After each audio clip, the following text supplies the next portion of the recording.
la Escuela Elisava. Ella, Nacho, es periodista y historiadora del arte por la Universidad Autónoma de Barcelona y por la Escuela de Arte de Chicago, respectivamente. Ejerce la crítica de arquitectura, de diseño, en diversos medios especializados, actualmente principalmente en el diario El País, en el suplemento cultural Babelia, en El País Semanal, y fue una colaboradora destacada años atrás de la revista Diseño Interior, además de otros medios especializados, ¿no? También tiene un blog del Tirador a la Ciudad, un blog muy recomendable, muy recomendado para nuestros estudiantes, y alojado en el país, sí. Y también una serie de libros que también los vamos citando de vez en cuando en nuestras aulas, como La Casa del Arquitecto, Las Casas del Siglo, Minimalismos, un libro que a mí me gusta mucho, y Todo sobre la casa, y Vidas Construidas, que ha salido recientemente ha salido una revisión ampliada, creo, 20 años después. Muy bien. Aparte, ejerce muchas otras cosas, como conferenciante, también ha sido y es miembro de jurados de premios, comisaria de exposiciones, da clases o daba en la Universidad de Madrid, creo, ¿no? En la Europea. En la Europea. Y bueno, el título de la conferencia que va a impartir es Un mundo en reparación. Creo que es un título muy sugerente, porque, como contará ella, habla de cómo un poco Occidente, Europa, Norteamérica van perdiendo peso en cuanto a referentes a la hora de proyectar y tal, y en cambio se tiene que ir implantando, y cada vez más el oficio, digamos, se va a convertir en esto, en reparaciones, en el mundo incluso del remiendo, de darle nuevos usos, de explorar para repensar, digamos, formas de construir, formas de proyectar y de cambiar los usos, ¿no? Bien, muy bienvenida un año más. Muchas gracias, Agustí Costa y Joaquín Matutano, por la presentación y por un año más invitarme a dar una charla. Yo la verdad es que me decía Agustí que son 6 años, a mí me parece que llevo casi, no diré media vida, pero que llevo ya muchos años viniendo aquí, y de hecho me voy guardando muchos proyectos. Cuando veo que hay un proyecto que tiene alguna mejora significativa de algún aspecto de la vivienda, ya tengo un folder Elisava donde voy poniendo los proyectos que creo que pueden aportar para traerlos a clase y discutirlos con vosotros, que sois siempre nuevos cada año. Bien, yo creo que esta vez también me descuento con facilidad, pero creo que es la tercera vez que me invitan a dar una charla, y entonces rompemos un poco lo que os he explicado a los que estabais en la clase antes, rompemos un poco la dinámica de hablar del mundo primero y del entorno de la vivienda para ir acercándonos a la vivienda. A mí me parece muy relevante, espero haberlo demostrado en la clase anterior, y si no también en la que daré el próximo viernes, que las viviendas estén conectadas con el mundo. Cuando digo eso, no quiero decir pues lo que decían los modernos, de que haya transparencia, de que dejen entrar lo que sucede fuera. Quiero decir que respondan a un momento. Y cuando digo responder a un momento, no me refiero tanto a retratar el momento como si fuera un maquillaje, como si se pusieran un disfraz. Me refiero a corresponder al momento. Por eso creo que es importante intentar hacer un pequeño análisis del momento en el que atravesamos hoy en día. Y creo que desde el punto de vista del diseño y de la arquitectura, como os contaba a los que habéis estado en la clase antes, lo más relevante es la reparación, lo que decía Agustí hace un minuto. El rescate va a ser algo muchísimo más habitual que plantearse el oficio desde cero. La página en blanco, la mesa vacía, han desaparecido, entre otras cosas porque en nuestro país concretamente está casi todo ya construido. Las cosas institucionales, las iniciativas privadas son distintas, pero está muy poblado, tenemos más de 1 millón de viviendas vacías, o sea que ni siquiera por la parte especulativa cuenta, hay una posibilidad de seguir construyendo, desde luego para nada al ritmo en el que esto sucedía hasta hace nada. No quiero seguir con los aeropuertos innecesarios, aeropuertos vacíos, museos sin colección, etcétera, etcétera.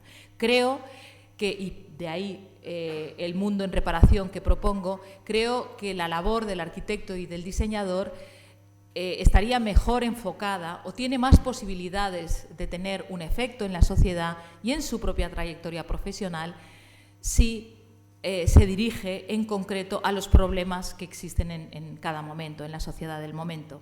Por eso quería esta tarde hablarles de la idea de reparación que en arquitectura tradicionalmente se ha asociado a esto que tienen ustedes en imagen, a la restauración, a la recuperación de lo antiguo como guía fundamental, no para perpetuarlo, sino para poder pensar el futuro.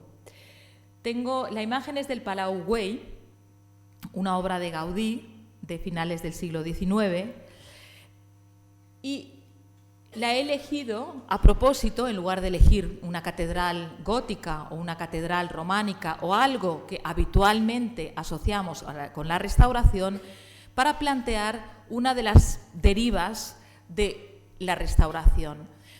Todo el patrimonio del siglo XX, incluso edificios que hoy en día no son catalogados como patrimonio, van a tener que ser rescatados. Y en general el siglo XX necesita un rescate mucho mayor que el de la arquitectura que se hacía antes. Eso es un primer tema que pienso que debería hacernos pensar de nuevo cuánto queremos que duren nuestras obras. He dividido la charla de esta tarde en 8, vamos a llamarlo, rescates. 8 ideas de la restauración que van desde la más tradicional, por la que voy a empezar, que sería esta, el mantenimiento o la conservación de los edificios, hasta algunas insospechadas, como restauraciones urbanas, restauraciones incluso sociales y restauraciones tipológicas. Bien, esta sería la idea de restaurar, de recuperar, de conservar, de mantener el patrimonio que consideramos valioso. En ese caso, la primera reflexión que se me ocurre es que el arquitecto, el diseñador encargado de realizar esa labor, el restaurador, hace en realidad el trabajo de un traductor. Normalmente, cuando leemos una novela o un ensayo traducido, apenas reparamos en la figura del traductor, aunque es evidente que si lo estamos leyendo traducido es porque no podríamos leerlo o no acertaríamos tanto a leerlo en el idioma original. Es decir, necesitamos el trabajo del traductor, aunque seamos incapaces de recordarlo. Yo creo que la figura del restaurador sería exactamente esa. Alguien necesario para que se conserven los edificios, para que se conserve el legado patrimonial, pero alguien que socialmente resulta irrelevante en este mundo de reconocimientos tan arbitrario que hemos organizado. El restaurador del Palau Güell, de Gaudí, fue Antoni, fíjense, lo tengo que leer porque soy incapaz también de recordarlo, Antoni González Moreno Navarro. Y también yo creo que no está de más citar que el fotógrafo de esta imagen y de las siguientes que les voy a mostrar del Palau Güell fue un arquitecto que se dedica a hacer fotografía de arquitectura que se llama Paul Viladoms. Y con estas dos informaciones les estoy ya intentando presentar cómo se ha modificado, cómo se ha ampliado la profesión de arquitecto, un arquitecto que hace fotografía, un arquitecto que restaura obra de arquitectos anteriores. Y me gustaría también, dentro de este primer grupo de mantenimiento y conservación de edificios, hacerles reflexionar sobre los oficios artesanos. Hablábamos en la clase de la industria, de la prefabricación y los componentes industriales, lo fundamental que resultan los componentes industriales para repensar la arquitectura hoy, por dentro y por fuera, de cara a la ciudad y de cara a la vivienda, al hábitat. En la época en la que se levantó el Palau Güell, los oficios eran los que decidían la calidad, por lo menos en el interior del edificio. Y en gran medida, yo diría que la calidad de los materiales empleados y de la ejecución creaba esas sensaciones que durante la charla anterior he definido como la arquitectura que busca no demostrar una idea, sino evocar unas sensaciones, crear unas sensaciones.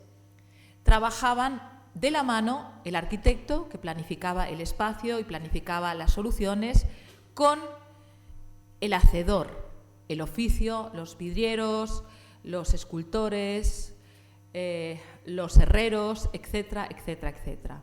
Todo eso hoy en día es una arquitectura, se da muy poco en arquitectura, fundamentalmente porque la mano de obra se ha encarecido, fundamentalmente. Y yo creo que por eso es tan importante plantearse cuánto quieres que dure un edificio, porque si el edificio tiene que durar, merece la pena invertir en profesionales especializados.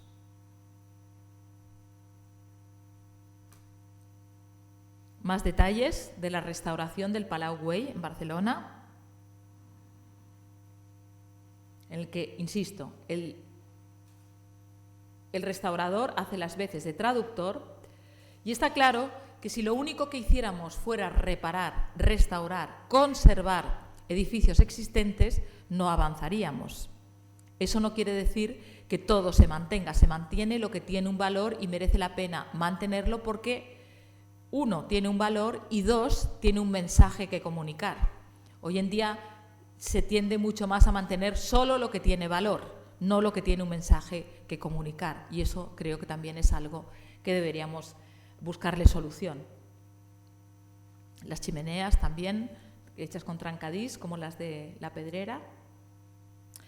Bien, dentro de este primer grupo de rescate arquitectónico, además del Palau Güell, tenemos Casa Batlló y la Casa Ametller, que sería un peldaño más en ese tipo de rescate que busca el mantenimiento y la conservación de los edificios.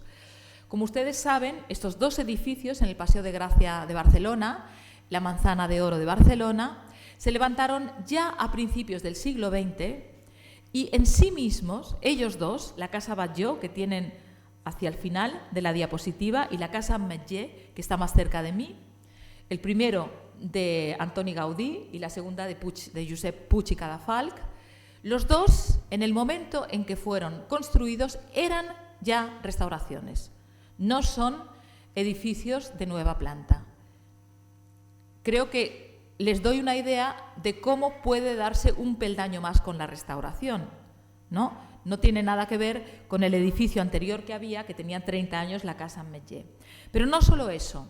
En la última restauración que han vivido uno y otro, la Casa Batlló fue restaurada para abrir al público, para que el público pudiera observar, visitarla, y se tomó la decisión de no amueblarla. Cuando Gaudí, como ustedes saben, diseñaba todo, desde espejos hasta sillones, sofás, tiradores. Era un arquitecto integral que lo diseñaba todo. ¿Por qué se tomó esa decisión? Yo personalmente creo que se tomó esa decisión porque anteriormente se había restaurado un edificio que también es de Gaudí y está enfrente, más o menos, un poquito más arriba, en el Paseo de Gracia, que conoceréis, que es La Pedrera. Cuando se restauró La Pedrera, yo diría que era mediados de los años 90, se tomó la decisión de encargar a un magnífico diseñador industrial, Miguel Milá, la ambientación del piso de La Pedrera. Es decir, se restauró inventando una historia, porque no tenían muebles originales y con lo cual lo que se hizo fue crear la ilusión de un piso de época. Y entonces, con una investigación rigurosa, eso sí, se investigó pues cómo eran las bañeras, cómo se llevaba el agua, si tenía o no electricidad en el momento en que se construyó, etcétera, etcétera, etcétera. Pero fijaos cómo vamos evolucionando de la idea rigurosa de rescatar lo que existe para conservarlo a cómo se empieza a reinventar la historia de los edificios. Decíamos que la pedrera se inventó, el interior de la vida en la pedrera, lo que visitan los turistas es una invención. Podrían perfectamente no visitarlo, inventárselo ellos. Lo que se visita en la Casa Batlló es un piso vacío, y lo que se visita desde este año en la Casa Amatller, que era la casa de un chocolatero, de un fabricante de chocolates, es la vivienda tal cual, rigurosamente restaurada, científicamente restaurada.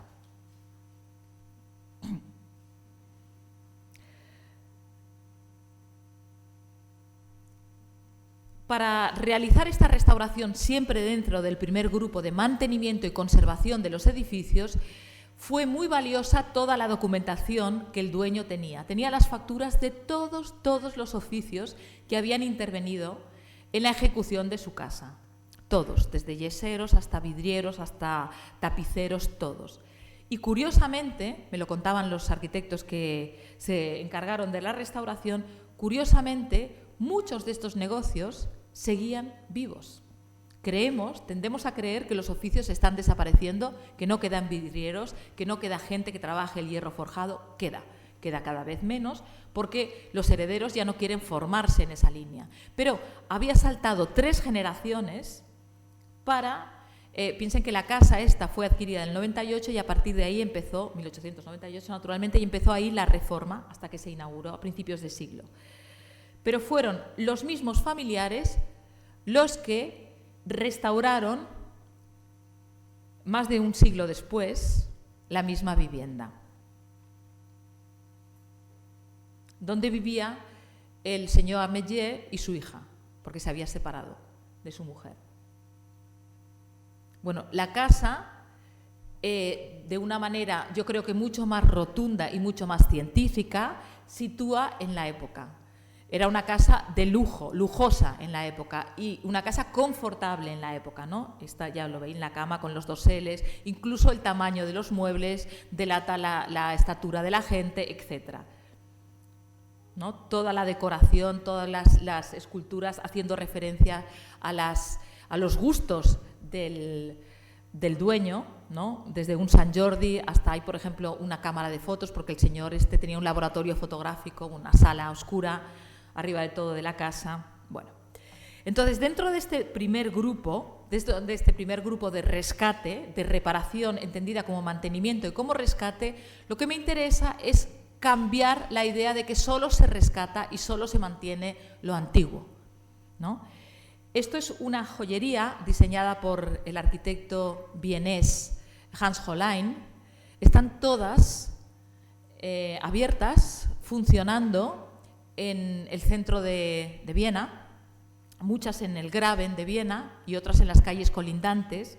Me parece fascinante porque este arquitecto, que murió ahora un par de años, fue capaz de trabajar en una escala muy pequeña, la de una joyería, haciendo pequeños joyeros, y fue capaz de repetir el encargo. Cuando te encargan una joyería, me imagino que haces lo máximo que puedes y luego, cuando ya has analizado tanto las necesidades de ese tipo de comercio, cuesta mucho encontrar otro tipo de solución.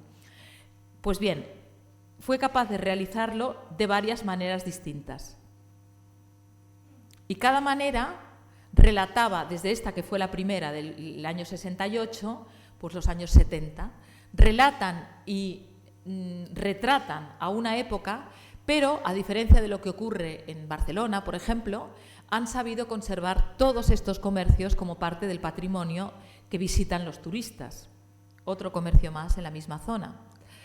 En Barcelona vivimos la paradoja de que después de que desaparecieran muchos bares de principios de siglo y muchos bares de finales de siglo, cuando Barcelona se hizo famosa por los bares de diseño de los años 80, vamos a decir, después de que desapareciera todo ese patrimonio de diseño y de interiorismo, ahora veamos que en las zonas más céntricas, en el Paseo de Gracia, veamos aflorar a bares que quieren hacer ver que son de principios del siglo XX, ¿no? De nuevo, el problema de la pedrera, el problema o no, queremos vivir en un mundo de fantasía, a lo mejor sí, pero teniendo patrimonio de principios de siglo, ¿por qué lo destrozamos e intentamos recuperar luego? Bien, dentro de este primer apartado de rescate de lo existente, me gusta mucho este ejemplo, que es cuando a Carlo Scarpa le encargaron que hiciera el showroom y la tienda de Olivetti. Olivetti, para aquellos de vosotros que sois más jóvenes, os diré que era una empresa que se dedicaba a producir máquinas de escribir, ¿no? Imaginaros lo que pasó con el mundo que tenemos hoy en día, ¿no? No supo... Olivetti también, muchísimo antes que Apple y muchísimo antes que IBM, le encargó a un diseñador, a Ettore Sottsass, el primer ordenador, que era prácticamente como una habitación entera, una habitación grande. Pero no fue capaz de adelantarse en el tiempo y murió. Pero en cualquier caso, teniendo como tenía, edificios, oficinas y tiendas por todo el mundo. Realmente era la primera gran multinacional italiana. Este es el edificio que lo representaba en Venecia. Y me parece que es una tienda que habla a la vez de la ciudad en la que está, habla de Venecia, está construido con fragmentos, habla de la empresa y habla de civismo. Habla de respeto, fijaos dónde está, al lado justo de la Plaza de San Marco. Como no necesita un letrero excesivamente grande para hacerse visible, al revés, la relación que tiene con la ciudad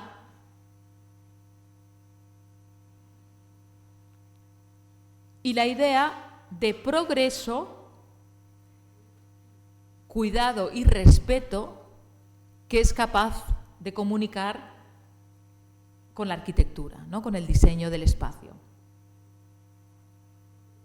Sería, insisto, dentro de este primer apartado de mantener y conservar, pero ya dar una pequeña interpretación, ¿no? Aportando. Es de 1958 esta tienda, este showroom.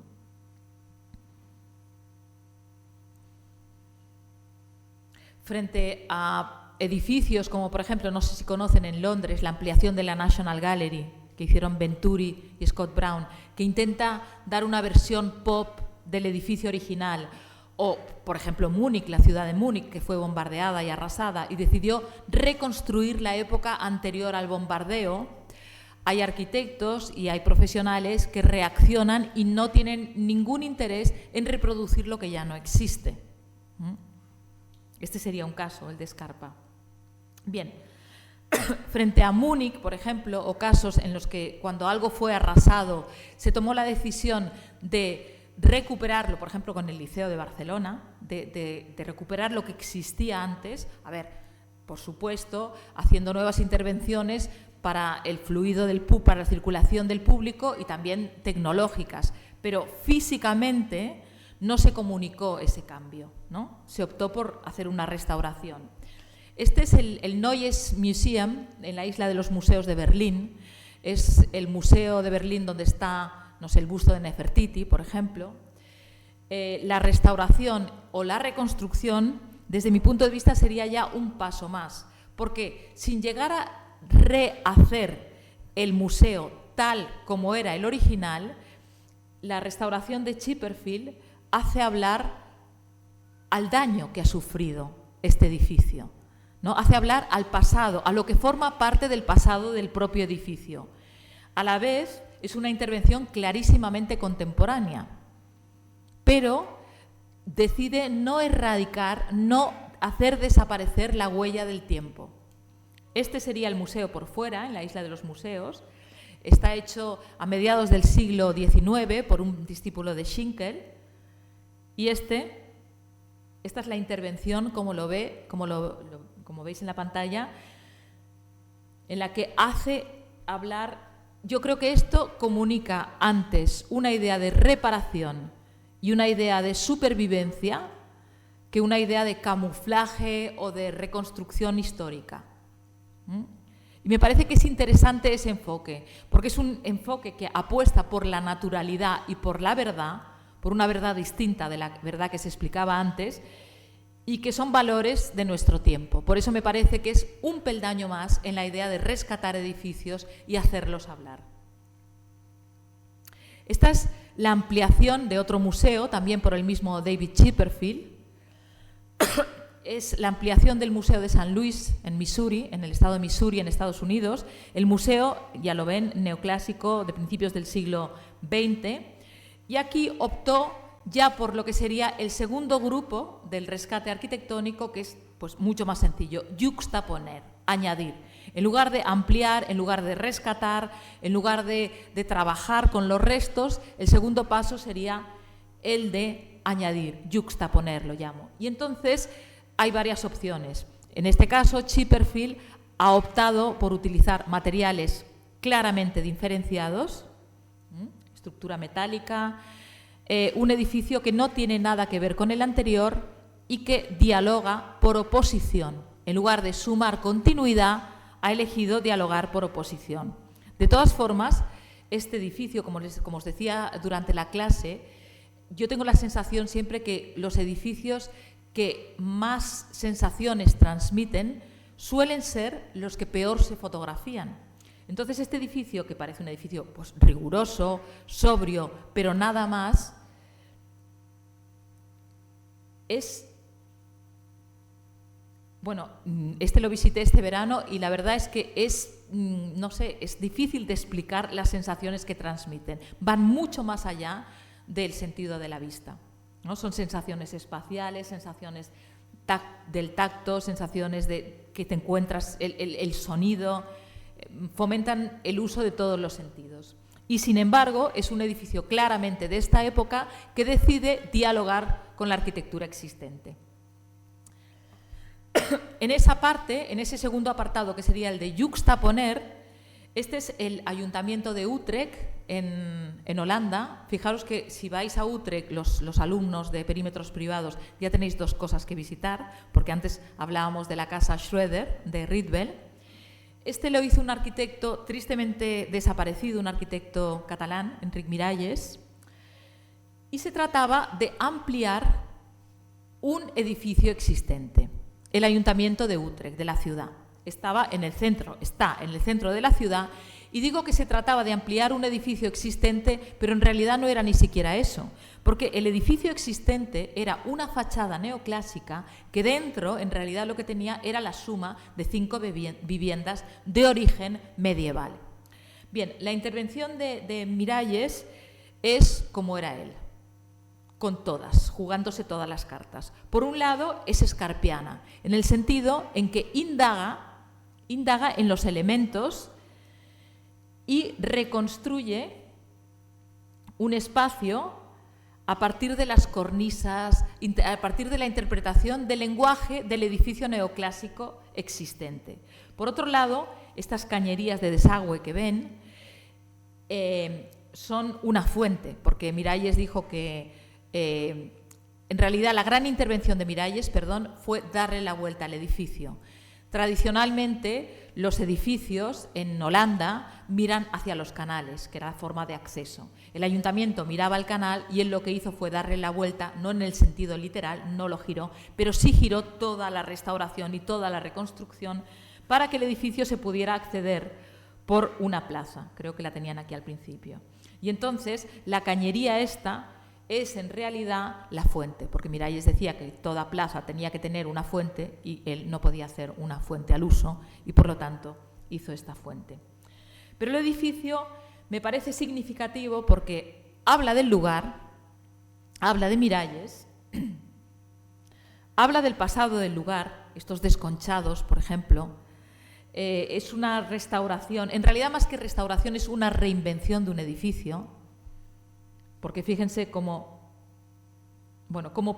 hace convivir el pasado, como estas rasgaduras en las paredes, los desconchados típicos de Miralles, pero por otro lado haciendo convivir, ese sería el Miralles más superficial, haciendo convivir con todo lo que existe en el propio ayuntamiento, los nuevos accesos, la manera de llevar luz no lo olviden, el origen que tenemos son 5 viviendas medievales reconvertidas.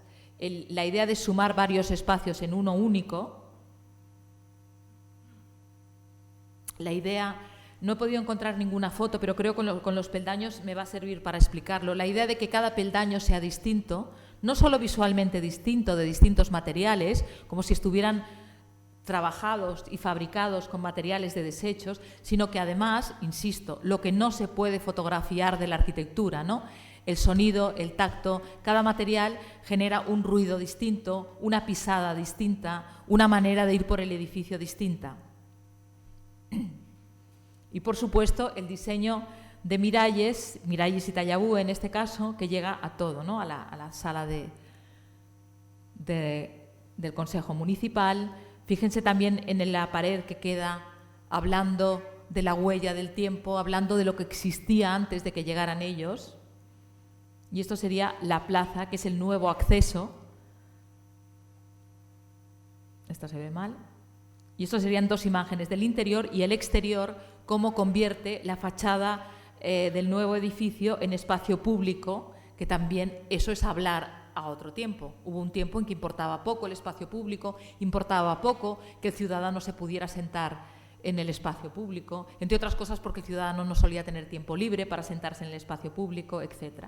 Y yo creo que la imagen más significativa puede que sea esta, en la que claramente parece incluso una especie de decorado, una construcción que demuestra que con todo el engaño que es, no quiere engañar a nadie.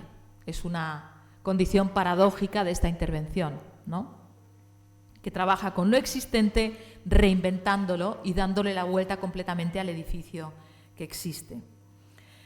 Esto sería dentro del segundo grupo de yuxtaponer, reinventando, diría. Intervenciones de este tipo hay también en Madrid, por ejemplo. Esto es la transformación de la serrería, una antigua serrería en el centro de Madrid, la serrería belga, transformada en el Media Lab Prado por esto es el edificio original, que era, ya lo ven, un edificio pues sin más valor, una carpintería, transformada como, en lugar de yuxtaponer como el edificio de Chipperfield al lado o el de Miralles, introduciendo esta especie de alien que reorganiza las circulaciones interiores. Es una obra de Langarita y Navarro. De la misma manera que el Museo de Berlín de Chipperfield tuvo el premio Mies van der Rohe, este Media Lab Prado ha tenido el premio de la Bienal Española de Arquitectura. Y actualizándolo, ¿no? Fíjense qué restauración tan distinta de la obra de Gaudí, empleando otros materiales, inyectándole vida directamente con la restauración. O sea, no solo mantenimiento, sino ya nuevo uso, nueva manera de apropiarse del edificio y nueva vitalidad del propio edificio, con todas las instalaciones vistas, etcétera, etcétera. Dentro de esta idea de yuxtaponer, de intervenir en el patrimonio existente, esto es la Serpentine Gallery en Londres, no el edificio original, sino un anexo que se llama Sackler Serpentine, que fue ampliado por Zaha Hadid. En este caso, no sé, la preocupación, esto es un antiguo edificio, almacén de pólvora de mediados del siglo XIX, ampliado con el sello inconfundible de Zaha Hadid, otros materiales, ya no sé si es diálogo, como era el caso de Chipperfield, o es invasión, remite mucho a ella, vemos la autoría, vemos la marca, vemos la firma del autor inmediatamente, es una opción, pero incluso vemos la firma del autor donde no es necesario, que es en el otro edificio. O sea, se trataría de una intervención similar o cercana a la de Langarita y Navarro, de meter un alien en el edificio, excepto que Langarita y Navarro meterían el alien para facilitar una nueva circulación. Y esto sería más escenográfico, ¿no? Para dar continuidad al sello estilístico, por cualquier otro motivo. La intervención de Zaha Hadid en la Serpentine.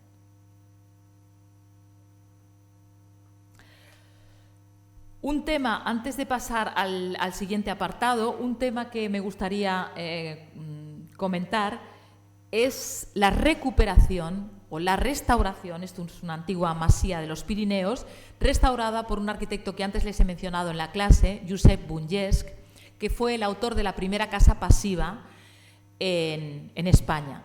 Además no hace tanto, en el año creo que 2007.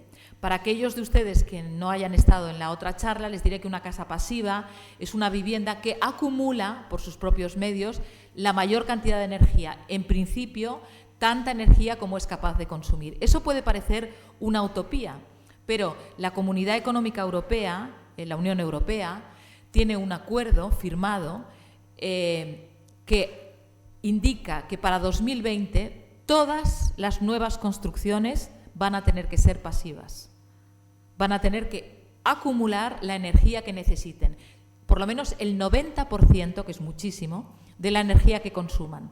Todas las viviendas, perdón, pero para 2018, que es dentro de 2 años, todas las construcciones. Es decir, en 2 años los arquitectos y los diseñadores tendrán que afrontar un reto que francamente no se enseña en las escuelas de arquitectura. O sea que hay que ponerse las pilas con este tema. Es fundamental porque, aunque sea simplemente por normativa, por supuesto, tiene todo el sentido hacerlo.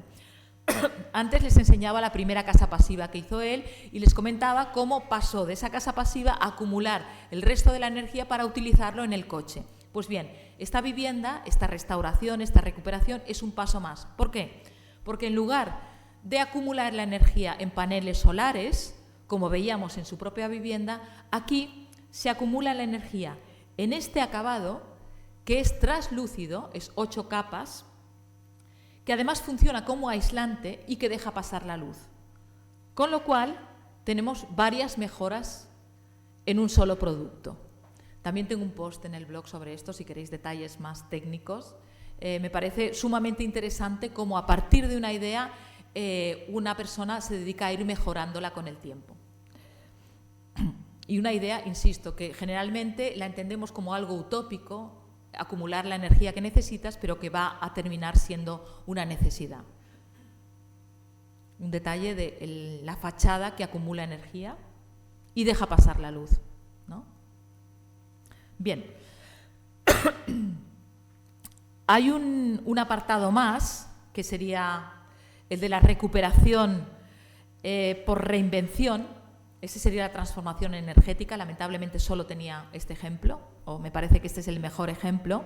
Pero el cuarto apartado ya de esta idea de rescate del mundo en reparación, la idea de la reinvención. Ahora les voy a mostrar un proyecto en Noruega, realizado por unos arquitectos españoles, que se llaman Ecosistema Urbano, que trabajan en Madrid. Les encargaron que la gente dejara de aparcar en esta especie de, no es un descampado porque estaba asfaltado, pero era una zona de la ciudad, de una ciudad que se llama junto al lago de Mijosa, en Noruega, y no querían que aparcaran los coches. Entonces los arquitectos lo primero que hicieron fue poner esta especie de entre bancos, asientos y piedras para disuadir a los coches y no permitir que aparcaran. Pero ya saben que cuando la gente quiere aparcar encuentra maneras de entrar en los sitios, a no ser que se lo pongas muy, muy difícil. Con lo cual no funcionó.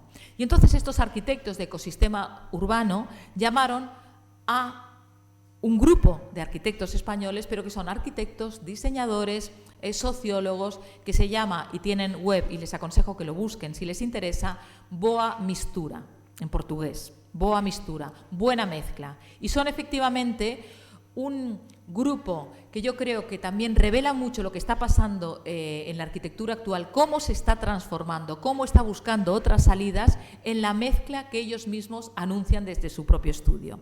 Bien, los llamaron para ver si se les ocurría alguna solución. Y la solución que se les ocurrió fue buscar los estampados típicos de los jerseys noruegos, tradicionales noruegos, y pintar la plaza. Con la plaza pintada, con esta especie de gigantesca alfombra urbana, tuvieron una intervención que disuadía a los coches y hacía posible la reconquista ciudadana del peatón de un espacio que generalmente estaba ocupado por los coches. Fíjense qué me parece revelador de esta recuperación, de esta restauración. Primero, la gran idea. Segundo, la idea de trabajar con un material tan económico como es la pintura. Aquí vale mucho más la idea que la pintura, está claro. Cuando en una casa no hay dinero para restaurarla, ¿qué se hace? Se echa mano de la pintura. Pinta, cubre y ya. No, pues lo mismo aplicado a la ciudad. No, esto está roto, no funciona, los coches están aquí porque no hay dinero para obras, no, hay la crisis, no lo habrá durante 20 años. Bueno, cuando hay ideas, hay soluciones. Como este proyecto suele gustar a la gente, he traído 2 ejemplos más del trabajo de Boamistura, que trabajan siempre con poquísimos medios. Esto lo tuve en el blog, yo creo que la semana pasada o la anterior. Lo digo por si alguien quiere ampliar información y si alguien lo ha visto, lo siento repetirme. Esta intervención es en una favela, les decía antes, en una favela de Sao Paulo. Las favelas, para aquellos de ustedes que no conozcan lo que son asentamientos urbanos que son prácticamente como ciudades para nosotros. Pueden llegar a tener más de 200.000 habitantes. Se llega a una favela no para fastidiar a nadie, se llega a una favela cuando no se tiene dónde ir. Se llega a una favela para intentar tener acceso a una vida mejor y para tener pues dónde mantenerse. Lo primero que se hace en la favela es un asentamiento ilegal. Un asentamiento ilegal se hace pues cubriéndose, ¿no? Con un plástico, con lo que tenga. Y ese plástico va mejorando con el tiempo. Se convierte pues en ladrillo, se convierte en uralita, se va transformando de tal manera que hoy en día las favelas mayores de Sao Paulo, por ejemplo Paraisópolis, tienen nombres muy curiosos. Esta favela se llama Brasilandia, tiene mucho sentido del humor a la hora de poner los nombres. Pero en cualquier caso, es posible, hoy en día es posible el paso o la transformación de un asentamiento ilegal en un barrio de clase media. Eso es una vía de futuro muy necesaria para el mundo, no para el pequeño mundo en el que vivimos la mayoría de nosotros, pero sí para el mundo grande donde pueden trabajar los arquitectos. El 70% de la vivienda que se construye en el mundo es de autoconstrucción. En este país, nuestro España, todavía hay autoconstrucción en Andalucía y en las Islas Canarias. Pero hasta no hace tanto, hace 50 años, en los pueblos de España se autoconstruía la gente. Entonces, no lo veamos como una rareza, no lo veamos como algo ajeno a nosotros. Yo creo que hay una lección de qué aprender, de cómo mejorar, de cómo trabajar desde la escasez y cómo trabajar con pocos medios. Esta intervención que realizó Boamistura en Brasilandia fue con 3 componentes fundamentales. Primero, con el color, de nuevo con la pintura, materiales muy económicos. Segundo, con esta idea, estos juegos ópticos, la palabra orgullo, pintada. ¿Lo ven cómo está pintado estos juegos ópticos? ¿O de dónde sacaban esto? ¿Llegan estos españolitos y nos ponen aquí lo que tenemos que pensar? No, esto no se puede hacer así, se ha de hacer desde abajo. En lugar de diseñar desde arriba, que es lo que tradicionalmente se ha enseñado en las escuelas de arquitectura, diseñar desde abajo, a partir del diálogo, a partir de la conversación con el usuario. Y esto, todas estas palabras, orgullo, belleza, etcétera, es lo que la gente de la favela decía que encontraba en su favela. Pero además fueron los habitantes de la favela los que ayudaron a Boamistura a hacer este trabajo. Y como todos ustedes saben, lo que hace uno lo cuida mejor que lo que nos dan, ¿verdad? Pues resulta que es una clave fundamental para el mantenimiento de las casas, de los barrios. Número 1, saber lo que quiere la gente, no darle cualquier cosa. Y número 2, hacer que ellos se impliquen en la construcción de esa cosa. Este es el tercer ejemplo de la reinvención también de Boamistura. Esto es en Santiago de Querétaro, en México. Y aquí lo que hicieron fue echar mano de toda la imagen de la artesanía mexicana, que es muy rica, para intervenir también en un barrio. La idea es la misma que la de la favela, viviendas de autoconstrucción, ya mucho más sólidas aquí. Y, de nuevo, el arquitecto, un poco la figura del arquitecto cambia radicalmente. No es el arquitecto que impone, no es el arquitecto que diseña desde arriba, es el arquitecto que consulta al usuario, diseña desde abajo y actúa como guía. enseña a hacer las cosas, apunta el camino, utiliza todo su conocimiento y toda su información para hablar de las distintas posibilidades que existen para solucionar el problema.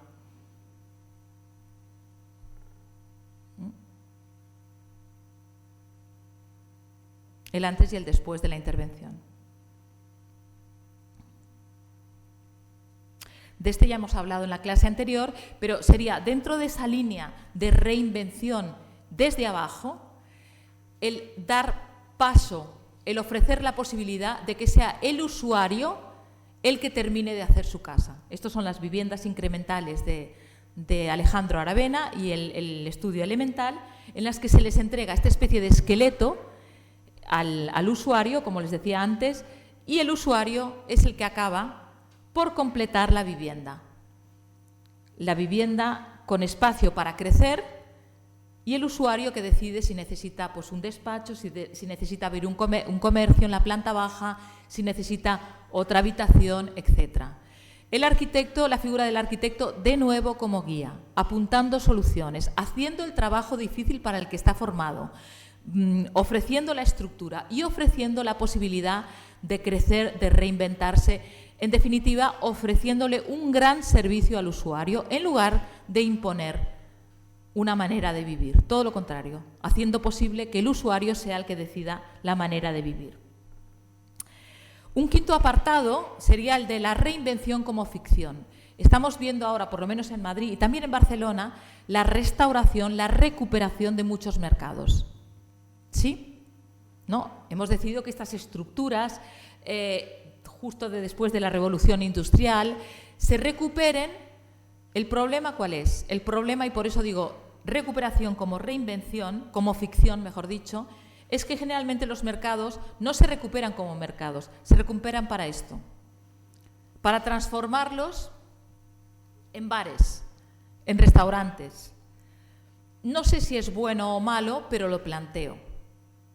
Planteo si los mercados tienen que ser esto, solo se pueden recuperar para hacer esto, evidentemente deben ser mucho más rentables recuperarlos así. La gente paga mayores alquileres por un bar, pero el problema es este mundo que nos hemos montado en el que el principal criterio es el económico, ¿no? Ya que decidimos recuperar algo y restaurar algo, ¿para qué? A lo mejor podrían vender frutas selectas, no lo sé, o a lo mejor sería más de lo mismo si fueran frutas selectas, se perdería la naturalidad del mercado. En otras ciudades donde no existe un patrimonio industrial tan valioso, han decidido reinventar la tipología del mercado. Ya directamente, esto es un edificio de MVRDV en Rotterdam, en Holanda. Rotterdam es una ciudad que fue arrasada, fue bombardeada durante la Segunda Guerra Mundial y claro, cuando las cosas han sido arrasadas hay dos opciones. La opción Múnich, que es decir, aquí no ha pasado nada, se reconstruye tal cual era, y la opción holandesa, que es construir a partir de cada momento. Este es un mercado que está en el centro de Rotterdam, pero que plantea la idea de una nueva reinvención tipológica. Se trata en realidad de un edificio de viviendas que en el espacio, en el hueco, tiene lo que ellos han vendido como espacio público y seguramente también habrán tenido sus beneficios, pero que en realidad, ya lo ven, que es un mercado, tiene el mercado en el centro y en el perímetro, no sé si alcanzan a verlo, en el perímetro, esto es la imagen del proyecto, es un render, en el perímetro están todos los puestos estos de hostelería, restauración. Es una opción. Yo lo que planteo es, si se recupera, se debe mantener el uso, se puede alterar el uso. La historia está llena de ejemplos de edificios que saben alterar el uso, ¿no? Por ejemplo, el Museo Reina Sofía de Madrid antes era un hospital. Cuando Sabatini lo construyó era un hospital. Y ha podido adaptarse perfectamente a ser museo. Yo por eso también pongo sobre la mesa otra cuestión y es esta idea ahora que se defienden los edificios polifuncionales, los edificios flexibles. Los mejores edificios siempre han sido polifuncionales, reinventables y flexibles. No le hace falta ser mudo, carecer de expresión para poderse transformar, como creo que estoy demostrando con las imágenes que les muestro. Bien, un sexto tipo de rescate que me parece muy importante abordar sería el rescate de la ciudad. Estamos muy habituados a ver intervenciones, a ver nuevos edificios. Esto es el centro Heydar Aliyev en Bakú, la capital de Azerbaiyán. Otro edificio, ¿lo adivinan?, de Zaha Hadid.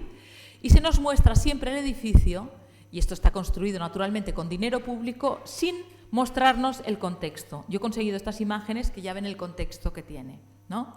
Entonces yo creo que el mensaje que envías al destinar el dinero a una única pieza de la ciudad no es sano para las ciudades.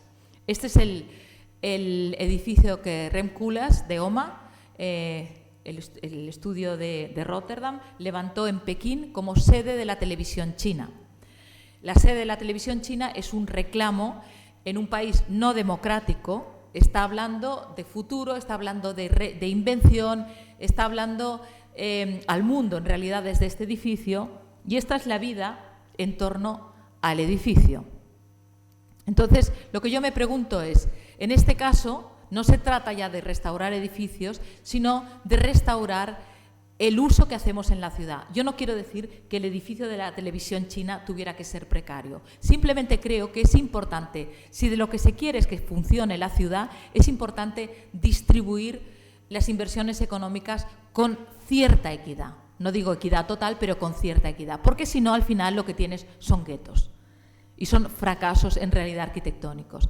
Y los profesionales de la arquitectura, si no hacen eso, en realidad lo que están haciendo es trabajar para la imagen de estos países, no por casualidad, generalmente no democráticos. Dentro de esa idea de la restauración, del rescate de la ciudad, quiero poner un mensaje en positivo. Esto es Medellín, seguro que hay algún colombiano aquí, cada año lo traigo. Es un edificio icónico, la Biblioteca España, en la colonia de Santo Domingo Savio, en Medellín, un barrio de autoconstrucción en el que Giancarlo Mazzanti, que es el autor de esta biblioteca, por cierto, desde mi punto de vista fallida, porque es una biblioteca con muy poca luz, es fallida como biblioteca, pero fíjense, funciona como reclamo urbano. Funciona eso, esta es la colonia de autoconstrucción, ya la ven, funciona por el reclamo nuevo de la ciudad y porque es accesible. El Metrocable comunica esa zona de la ciudad, esa colonia, con el resto de Medellín. Y el Metrocable hace que haya ido apareciendo en la zona, el espacio público, en las zonas donde hay estaciones de Metrocable, que se haya perdido en cierta medida el miedo entre una parte y otra de la ciudad, que se hayan llegado a acercar y que los turistas, como yo misma, hayamos ido a visitar estas zonas. Y que hayamos podido aprender. Una de las cosas que yo pude aprender es esto. Esta imagen de Santo Domingo Savio, en Medellín, es una imagen que en Barcelona sería muy difícil ver hoy en día, o en Madrid, en nuestras ciudades. En cambio, es una imagen que evoca parte de la infancia que yo he tenido. Yo pasaba el verano en una ciudad, hoy en día una ciudad que ha crecido de manera muy desordenada, Gandía, en Valencia, de donde es mi madre, y los niños del pueblo, del Grau, se tiraban al puerto desde el puente. Un poco esta imagen. Esta imagen que hoy en día sería impensable aquí, es pensable allí. Este uso de la ciudad por parte del ciudadano. Y yo creo que esto debería darnos que pensar. Debería darnos que pensar qué podemos aprender nosotros de la ciudad informal. Esta misma imagen, que sería una imagen análoga, una imagen paralela, es en Suecia en los años 60, en las afueras de Estocolmo. La misma idea de apropiación de la ciudad, de no tenerle miedo a la ciudad, de dejar que los niños disfruten en la ciudad, en lugar de tenerlos en guetos que nos perjudican a todos, perjudican a la ciudad y perjudican a los ciudadanos y, por supuesto, a los niños. Y les privan de una educación, que es la vida en la ciudad, que yo creo que es fundamental para los niños. Bien, esa idea de aprender de la ciudad informal la han tenido en cuenta ya los que para mí son los arquitectos y los urbanistas de mayor vanguardia. No estoy hablando de los arquitectos y los urbanistas que hacen las cosas más raras. Estoy hablando de los que se plantean lo más difícil. Esto es Broadway. Broadway en la zona de Union Square. Seguramente una de las zonas de mayor tráfico del mundo, en Nueva York. Lo que hicieron con los ciudadanos de Nueva York fue preguntarles qué querían que fuera Broadway. Tenían muchos problemas de polución, muchos problemas de circulación de coches, de atropello, de que no cabían los turistas, no cabían los residentes. Y la gente empezó a decir que lo que quería realmente, la mayor fantasía que tenían, era la de sentarse en la calle. En ese momento, la consulta, de nuevo,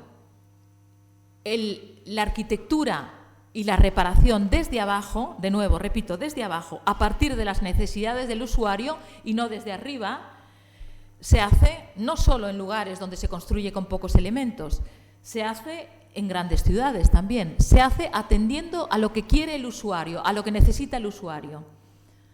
Y esto fue las distintas pruebas que hicieron de ocupar, de sentarse en Broadway, en Times Square, en la plaza que en realidad ya prácticamente no se puede circular porque está tan llena de gente.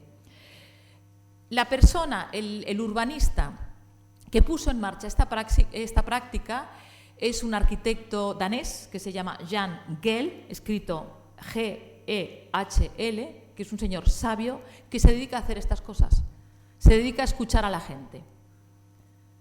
Y lo que hicieron fue crear una serie de asientos de varios tipos que hacen posible, pues un poco lo que yo creo que Ada Colau quiere aquí. Hay gente que se queja que Ada Colau quiere quitar las terrazas, pero en realidad lo que quiere es devolver al usuario el espacio público. A lo mejor para poner más terrazas. La diferencia con estos asientos y estas terrazas es que no necesitas consumir para sentarte. Es decir, tú puedes traer tu propio bocadillo o no hace falta que tengas dinero. En las terrazas que conocemos hoy en día tienes que tener dinero para pagarlo. Si no, no te puedes sentar en la calle. Y además las terrazas han hecho que desaparezcan muchos bancos, con lo cual las personas mayores que se podrían ir de paseo y sentarse cada X metros han dejado de hacerlo. Bien. Esto Times Square, hoy en día el proyecto lo desarrollaron otros arquitectos daneses, Schnöta, porque Jan Gehl lo que hace es dar ideas. Y después de recuperar el espacio, de hacer que la gente se pueda sentar en la calle, aparece como por arte de magia que la vegetación, porque entonces queremos sombra, queremos más aire puro, los árboles viven porque no están tan rodeados de coches. De la misma manera que la ciudad modelo típica norteamericana se hizo a partir del automóvil, hoy en día deberemos afrontar que no podemos movernos todos en coche por las ciudades. No puede ser. Debemos reinventar el uso de la ciudad existente a partir de esa otra necesidad. Bueno, estos son accidentes en Broadway, que era otro de los problemas. No se trata solo de contaminación, no se trata solo de intensidad de uso, de recuperación del espacio urbano, se trata también de salvar vidas y de salvar las ciudades. Hablando de salvar las ciudades, voy a intentar ir más rápida porque veo que me estoy recreando. Otro asunto que me parece paradigmático, y ya sería el sexto, en el rescate urbano, sería la responsabilidad de las grandes empresas de cara a la ciudad. Este es el edificio proyectado por Norman Foster para la futura sede de Apple. Está en construcción, ¿vale? Apple es hoy en día una de las empresas más potentes. Este es el edificio proyectado por Herzog y de Meuron, está aquí en la base de la imagen, al final de la Castellana de Madrid. Es en la sede del Banco de Bilbao Vizcaya. Ellos dicen que es una zona, fíjense que es una manzana gigante, está muy salpicado de calles peatonales, pero hay una diferencia, son calles privadas. Es decir, es un gueto en toda norma. La gente que algún día llegue al final de la Castellana y se dedique a pasear, tendrá que rodear todo este espacio si quiere seguir caminando. Y si quiere seguir caminando y no lo consigue, pasará, no sé si creía que tenía aquí una imagen de Singapur, lo que pasa en Singapur, lo que pasa en Arabia Saudita, lo que pasa en muchas ciudades del mundo, en muchos países, que se construyen sin aceras. No sé, a lo mejor antes me habéis comentado que había alguien de México. Se da por hecho, en España, en Barcelona, damos por hecho que las ciudades tienen aceras. Pues no. Como las aceras no dan dinero, las aceras han dejado de construirse. Con lo cual, ¿quién paga el pato? El que no puede desplazarse de otra manera que caminando. Pero en realidad lo pagamos todos. Si en una ciudad no se puede caminar, perdemos todos en la ciudad. Bien, yo creo que la implicación de estos arquitectos que hacen islas, que hacen guetos, y de los empresarios contrasta con edificios que pasaban a construir la ciudad. Es el caso del rascacielos Chrysler de Van Allen, que es una de las imágenes de Manhattan, ¿no? Levantado en los años 30, que hablaba de Chrysler, de la fábrica de coches, fíjense en las llantas, como el propio rascacielos Decaux, es a la vez Decaux, habla a la vez de la empresa, y la prueba es que este rascacielos hace muchos años que dejó de pertenecer a la empresa Chrysler, pero todavía lo seguimos llamando así. ¿Por qué? Porque es parte de la ciudad, es casi un patrimonio urbano, ¿no? La relación del edificio con la ciudad, qué distinta de los dos ejemplos que les he puesto de Apple o el BBVA. Por no hablar de esto, que también en Manhattan, la Ford Foundation, un espacio público de Kevin Roche, con acceso del público. Kevin Roche es el autor de La ciudad del Banco de Santander en Boadilla, a las afueras de Madrid. De nuevo, fíjense que ya han dejado de llamar los edificios, los llaman ciudad. Hacen bien, porque son ciudades aparte. Yo los llamaría directamente el gueto, porque queda completamente alejado del mundo real. Y esta es la idea, esto es lo que les comentaba de la falta de acera, esto es Singapur, ya saben que es una ciudad-estado y es de las más pobladas del planeta, y la idea de que ni siquiera los propios trabajadores tienen dónde esperar el autobús, bueno, menos mal que hay un árbol, pero no hay espacio para el que no tiene medios de transporte. Frente a eso, frente a esas necesidades de reparación urbana, ejemplos en positivo. En primer lugar, Madrid-Río, una maravilla, casi una carambola diría, porque esto es un parque lineal de 7 kilómetros que lo que hizo fue cubrir la circunvalación de Madrid, la M30, que rodeaba el río Manzanares. Digo que es una carambola porque lo primero que se hizo fue cubrir la M30 sin calcular cuánto peso podría soportar esa cobertura. O sea, imagínense, típico trabajo español, lo siento, pero así es. Después hubo un concurso para ver qué se hacía con ese espacio urbano, porque, oye, aquí hay mucho espacio, podemos hacer algo, debió ser algo así. Y decidieron hacer un parque urbano. Cuando decidieron hacer un parque urbano era la época de las vacas gordas y buscaban un sello, buscaban un reclamo. Finalmente se impuso el criterio de hacer un espacio que conectara la ciudad. Fíjense de nuevo, como en el caso de Medellín, un espacio que conecte la ciudad, como acaba siendo mucho mejor interpretado por los ciudadanos. La paradoja es que esto fue encargado por un alcalde, Gallardón, un alcalde del PP, un alcalde de derechas, cuando es claramente un proyecto de izquierdas, un proyecto de la gente. Es un parque, este sería el único reclamo, el puente de Dominique Perrault, que es esta especie de bucle que conecta las dos orillas que durante muchísimos años, desde que en los 70 se construyera la M30, habían estado separadas. Como parte del proyecto, además se levantaron, me parece que son 12 puentes, y como curiosidad les diré que merece muchísimo la pena, si van a Madrid, que lo caminen. Se emplean solo dos materiales, el granito y la vegetación. El granito pues en polvo, en bloques, y el parque va saludando a los edificios y a las zonas de la ciudad que se encuentra. Por ejemplo, esta parte más abarrocada está cercana al Palacio Real, que es de Sabatini, ¿no?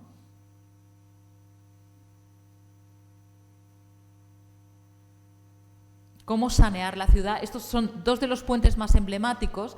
Están, el artista Daniel Canogar hizo fotos de los vecinos de un lado del puente y de los vecinos del otro lado, porque para él, para simbolizar un poco el encuentro entre las dos orillas del Manzanares.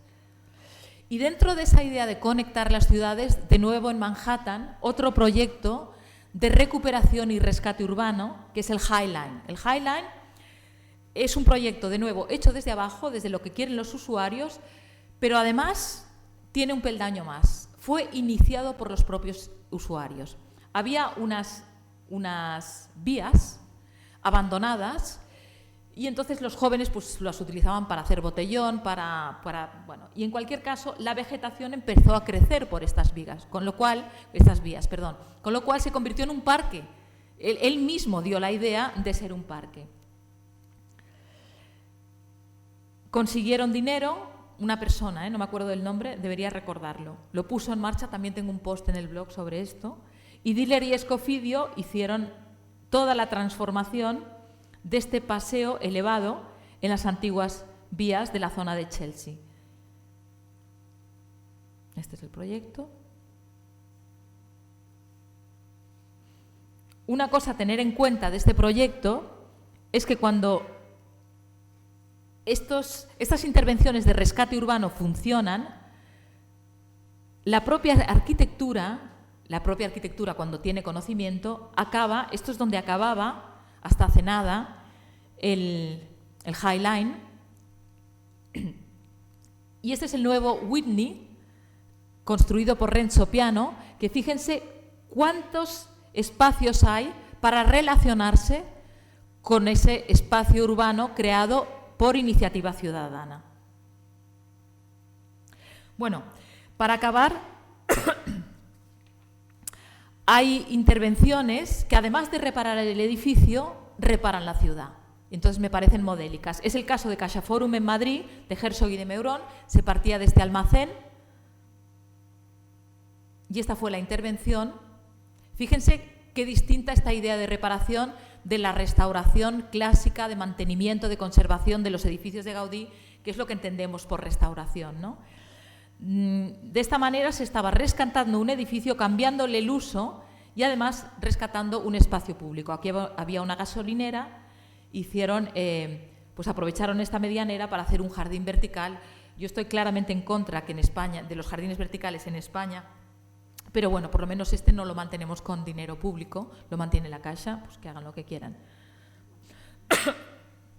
Esta es otra intervención, de nuevo, de Herzog y de Meuron, que son los mismos autores de la intervención anterior en Madrid, que es la Tate Modern, lo mismo, recuperación de un antiguo edificio industrial y convertirlo en parte de la ciudad, convertirlo en espacio público. Hay mucha gente que va al museo, no para ver el museo, sino para...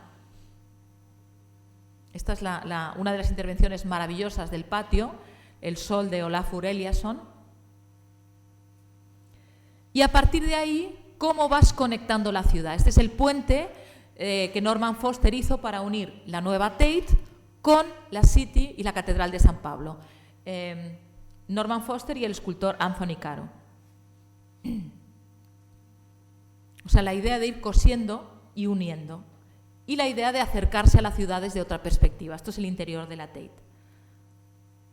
Bueno, frente a esta idea de crecer, ya para acabar, hablaría de un último rescate que me parece que es el rescate social. Este es el interior, he querido acabar con una vivienda, porque es el tema de perímetros privados.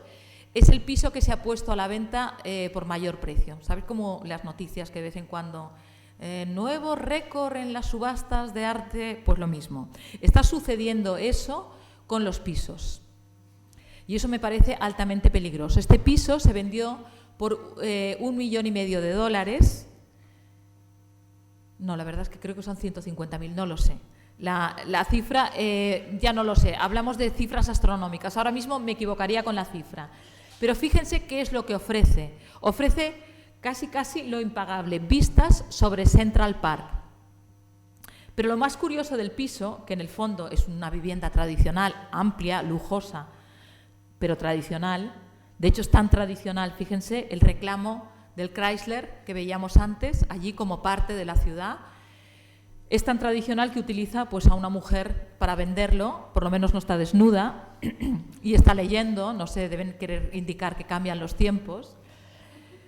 Pero en cualquier caso, lo más curioso de este piso no es el precio, que es astronómico. Lo más curioso de este piso es que está vacío.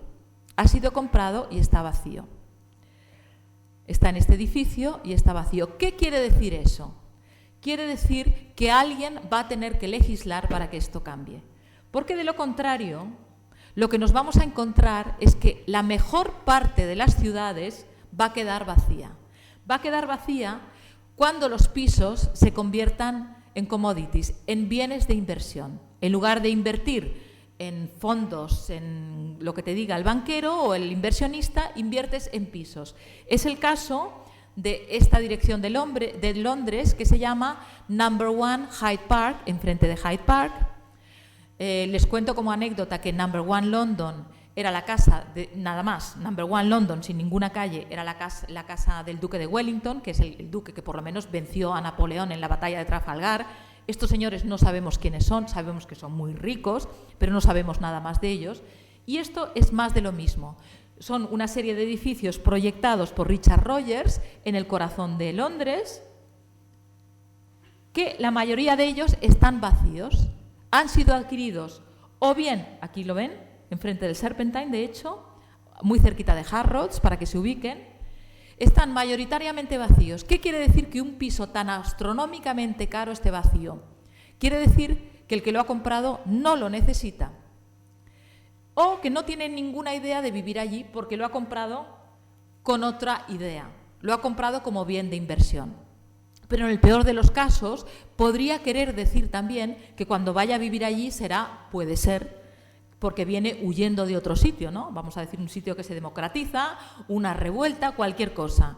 Entonces, eso es sumamente peligroso para el corazón de las ciudades, o en cualquier caso genera un tipo determinado de ciudades, porque naturalmente los edificios vacíos hacen que los comercios vecinos también estén vacíos o que mueran, y entonces la vida en las ciudades se transforma, y creo que sería fundamental que este fuera un rescate legislado por quien quiera que sea el próximo gobernante de cualquiera de sus países y del nuestro. Muchas gracias por la atención.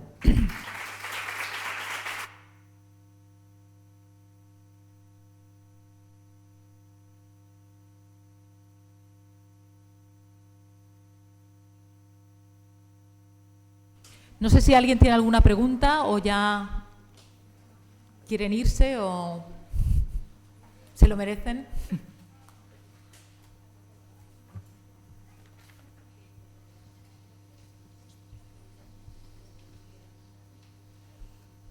¿Alguna pregunta, alguna curiosidad?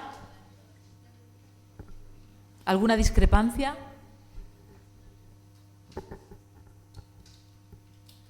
¿No? Pues si no hay nada, a los alumnos de perímetros privados les espero el viernes a las 5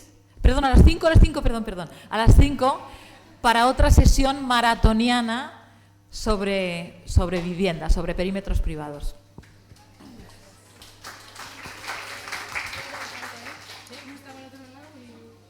Bueno, gracias.